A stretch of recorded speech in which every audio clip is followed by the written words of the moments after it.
To'xtang uka, mana shu yoshlarga taalluqli joy edi. Bir joyda o'qigandim. Burgut kabi osmonda uchishni istasang, kapalaklar bilan ovvora bo'lma degan misrani o'qigandim-da. Tafakkur qiladigan joyi borda, yoshlarimizga taalluqli. Mana 17, 18, 20 yoshli endi qaynayotgan, katta hayotga qadam qo'yayotgan ukalarimiz bor-ku. Ular katta maqsadlar o'ylab turishibdimi? Hozir ahliga sevgi, muhabbat, kompyuter, PUBG, Counter Strike, futbol, kechasi 1:30-2 gacha futbol ko'rishlar chetda surib qo'yib, oshna og'aynisi bilan har kuni har xil joylarga borib, dam olib, oliftagarchilik qilishdan ko'ra, o'sha katta maqsadni ko'zlab turib, voz kechish kerak biz ko'p narsadan. Tinmasdan mehnat qilish kerak edi.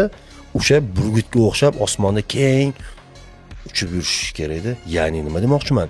Ya'ni maqsadiga yetib olgandan keyin bemalol o'sha kontrni o'ynasa bo'ladi. O'sha PUBG'siga vaqti bo'ladi.